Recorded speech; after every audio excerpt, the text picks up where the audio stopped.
Israel के पास ऐसा क्या है कि इतना छोटा सा देश होके भी सारी अरब कंट्रीज को अकेले कैसे हरा दे रहा है। तो ये सारी चीजें हम डिटेल में डिस्कस करेंगे, लेकिन उसके लिए हमें इसकी पूरी कहानी जानना बहुत ही जरूरी है। Tensions between Israelis and Palestinians fueled by a new surge in violence. For years has broken out between Israelis and Palestinians. We have another session of violence here. Israeli settlers throwing rocks and setting houses in Palestinian neighborhoods. देखिए, अभी current situation की बात करें तो India से waste यानी पश्चिम की तरफ ये है देश इजराइल। ये जितना आप येलो में देख रहे हैं ये इजराइल है, और ये जो ग्रे कलर में वेस्ट बैंक और गाजा स्ट्रिप है ये पैलेस्टीन देश है। इजराइल के अंदर ही पैलेस्टीन है, और ये जो आप स्टार देख रहे हो ये है जेरूसलम। जेरूसलम ही मेन रीजन है जिसकी वजह से क्रिश्चियन, जूस, मुस्लिम में कंफ्लिक्ट हुआ, वो मैं भी आपको आगे बताऊंगा। इन सब चीजों की शुरुआत होती है 1047 BC से। उस टाइम पे ये किंगडम ऑफ इजराइल हुआ करता था। यहाँ पे जूस रहते थे और इसको जूस किंग सोलोमन रूल करते थे। किंगडम ऑफ इजराइल की जो कैपिटल थी वो थी जेरूसलम। इसी जेरूसलम में किंग सोलोमन ने जूस का फर्स्ट टेंपल बनवाया था जिसका नाम था टेंपल माउंट, और इस टेंपल में जूस रेगुलर पूजा करते थे। अब इसके बाद 586 BC में बेबीलोनियन आते हैं, वो इस फर्स्ट टेंपल को तोड़ देते हैं। उसके बाद पर्शियन आते हैं, वो इस फर्स्ट टेंपल को दोबारा बनवाते हैं, पड़ जाता है। और उसके बाद रोमन एम्पायर आता है, वो इस सेकंड टेंपल को फिर से तोड़वा देता है, और इसकी बस वॉल बचती है। इस टाइम पे कुछ जो जूस होते हैं वो शिफ्ट होकर यूरोप चले जाते हैं क्योंकि उनको मारा जाता है, और जो जूस बच जाते हैं तो उसमें से एक परिवार में जीसस क्राइस्ट पैदा होते हैं। तो जीसस क्राइस्ट एक्चुअल में एक जूस थे। जैसे जैसे रोमन एम्पायर के अंदर जीसस क्राइस्ट बड़े हुए, उन्होंने जूस की कोर टीचिंग से हटके जेरूसलम के एरिया के अंदर अपनी अलग टीचिंग शुरू करी। ठीक वैसे ही जैसे गौतम बुद्ध जी हिंदू थे, लेकिन उन्होंने अलग हटके बुद्धिज्म की टीचिंग दी थी, और बुद्धिज्म एक अलग रिलीजन बना। उसी तरीके से जीसस ने अलग हटके क्रिश्चियनिटी की शुरुआत की। अब जीसस उस एरिया में जूस की आइडियोलॉजी से अलग टीचिंग देने लगे और बहुत तेजी से फेमस होने लगे। तो जो जूस थे उनको ये चीज बिल्कुल पसंद नहीं आई, और बात इतनी आगे बढ़ गई कि जूस ने जीसस को जेरूसलम में सबके सामने क्रॉस पे लटका के उनको कील ठोक दी गई, और उस वजह से उनकी जान चली गई। और इसकी वजह से जूस के खिलाफ काफी नेगेटिव सेंटिमेंट्स बन गए थे, और आज की डेट तक जूस को इस चीज के लिए ब्लेम किया जाता है। देखिए, इस पर्टिकुलर टाइम पे रोमन एम्पायर में अभी तक तो सब कुछ सही चल रहा था, लेकिन ईयर 306 में किंग वैलेरियस की डेथ हो जाती है, और उसी टाइम पे उनके बेटे कॉन्स्टेंटाइन द ग्रेट रोमन के किंग बनते हैं। इनको क्रिश्चियनिटी बहुत पसंद आ जाती है, और ये पहले राजा बनते हैं जो क्रिश्चियनिटी को अडॉप्ट करते हैं।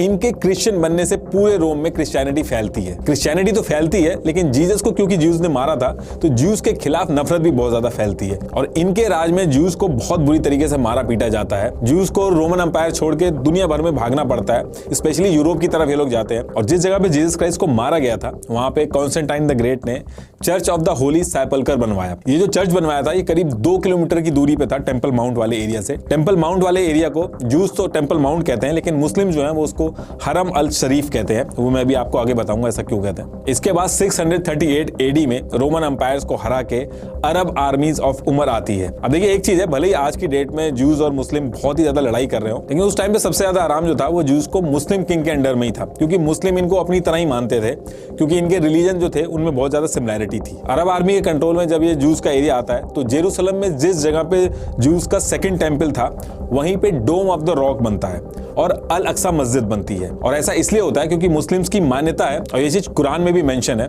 इसरा मिराज के नाम से, जो बताती है कि प्रॉफिट मोहम्मद बुराक घोड़े पे बैठ के कुछ सेकंड में ही जेरूसलम पहुंच गए थे, और वहां उन्होंने प्रेयर की थी।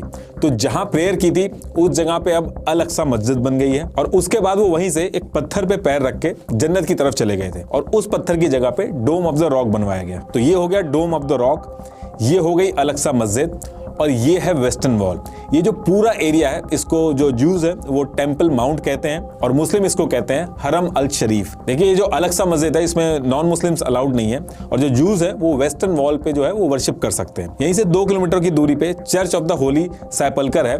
ये 37 एकड़ का जो एरिया है ये क्रिश्चियन, मुस्लिम और जूस के लिए बहुत ही ज्यादा इंपॉर्टेंट है। अब आप जेरूसलम की इंपॉर्टेंस समझ सकते हो कि दुनिया के 2 इतने बड़े रिलीजन जूस और क्रिश्चियनिटी बने, और मक्का मदीना के बाद मुस्लिम्स के लिए ये बहुत ही इंपॉर्टेंट एरिया बना। बना, इसलिए इस एरिया को लेके बहुत ज्यादा इशू है और तीनों कम्युनिटी इसको लेना चाहती है। देखिए जूस के ऊपर जब जब रूलर्स आए ये लोग अपना लैंड छोड़ के दुनिया भर में जाके रहने लगे, स्पेशली यूरोप, क्योंकि वो पास में था। लेकिन ज्यूज जो थे वो अपने लैंड को कभी भूले नहीं थे। ज्यूज जो है वो दुनिया में कहीं भी रहते थे, वो जेरूसलम का जो टेम्पल था, टेम्पल माउंट, उसकी तरफ मुंह करके ही पूजा करते थे। आज की डेट में भी कोई भी अगर ज्यूज होगा तो वो ऐसे ही पूजा करता है। अब देखिए ईयर 1891 आता है और ज्यूज का जो किंगडम वाला एरिया था उसमें अरब आ गए थे, लेकिन पूरी दुनिया के अंदर जो ज्यूज अलग अलग जगह पे रह रहे थे, स्पेशली यूरोप में ज्यादा रह रहे थे, ये अपने लैंड में वापस जाने की बात करते थे। सेम ईयर 1891 में एक ज्यूज राइटर थे लियो, इन्होंने एक किताब लिखी ऑटो इमेंसिपेशन, जिसमें उन्होंने लिखा कि यूरोप के अंदर ज्यूज के खिलाफ बहुत ही बुरा हो रहा है। यूरोप के अंदर कोई भी लॉ बना दिया जाए ज्यूज के लिए, लेकिन यूरोपियन जो है वो ज्यूज को कभी भी अपने बराबर का नागरिक नहीं मानेंगे। ज्यूज को अपनी किस्मत खुद लिखनी होगी और एक इंडिपेंडेंट ज्यूज स्टेट बनाना पड़ेगा। ये वो टाइम था जो ज्यूज की जो डिमांड थी अपने लैंड को वापस जाने की, यह पॉलिटिक्स में बदल गई थी। इस पूरी चीज को लेके एक मूवमेंट भी स्टार्ट किया ज्यूज ने, जिसको नाम दिया जियोनिज्म। जियोनिज्म मूवमेंट का जो पर्पस था वो ये था कि ज्यूज को अपना देश जो है वो उनको वापस मिल जाए।